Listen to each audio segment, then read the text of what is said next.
The crow followed the stroller for 9 blocks. The mother started running.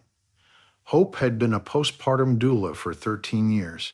She knew the cadence of a real emergency. This was not that. This was Bo, 4 years old, 92 pounds, doing something he had never done in 4 years. She made coffee. She told herself she would deal with it after breakfast. Narrator, Part 3.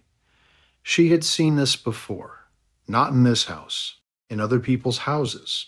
In her training, she had learned that the most dangerous moment for a family was the morning the older pet decided the baby was now competition.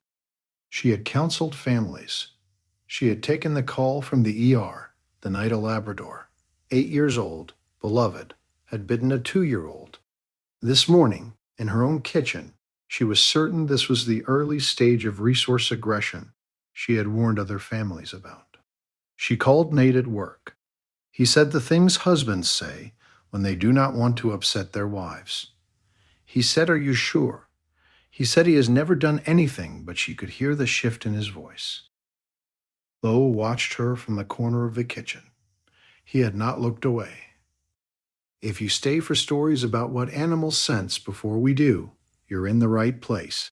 Subscribe so you don't miss the next one. Narrator, Part 4. The decision happened in 20 minutes. Hope clipped Bo to the lead by the side gate and walked away. She put Finn on the rug with board books, and she sat on the couch, and she did not stop shaking.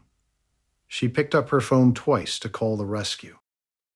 She put it down twice. Then Bo sat in front of the closed door and let out one long, low sound she had never heard from him. She thought that is the noise that ends a dog's life in this country. She thought, I will call them at 10. But Bo did not stop. He was not barking. He was not whining. He was throwing himself against a door that was already starting to give. Narrator, Part 5. The latch broke at 8:47 a.m.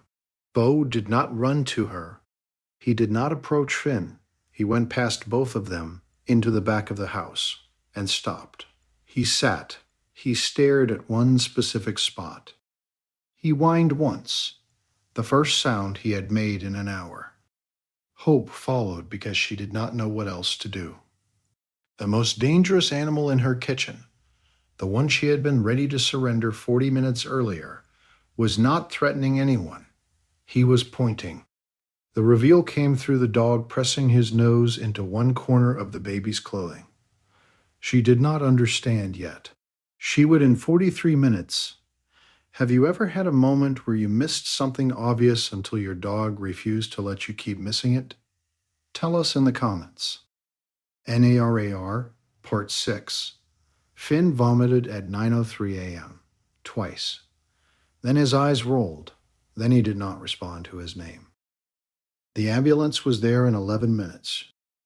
Hope sat in the back and watched a paramedic she had trained 6 years earlier hold her son's airway open. They were at the hospital in 7 minutes. Finn was in the pediatric ICU in 22. The attending pulled her into the family room and used the phrase ethylene glycol exposure. The toxicology consult from the Regional Poison Center sat across from her and said, a sweet-tasting puddle in the driveway. If you had brought him in even 30 minutes later, we would be having a different conversation. She thought of him staring, not at her son, but past him. She understood all at once that it had never been aggression. Bo had been smelling a slow leak from the older family vehicle for 2 hours. He had known before any machine could have told her. What she had read as a threat had been a sentence in a language she did not know how to translate. Every guardian deserves to be recognized. If stories like this matter to you, subscribe so you never miss the next one. Narrator, Part 7. Finn came home 4 days later. Hope opened the back door before she set the car seat down. Bo did not run. He walked to the carrier and lowered his head onto the edge of it. He did not move for the next hour. The vet later told her that animals can detect changes in a child's body chemistry before any human eye registers a symptom. Hope already knew.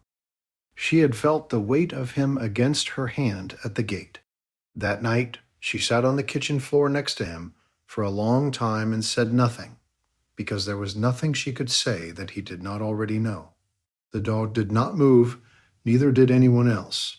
For a long, quiet hour, somewhere in this country, tonight another animal is doing the same thing for another family, and nobody knows yet.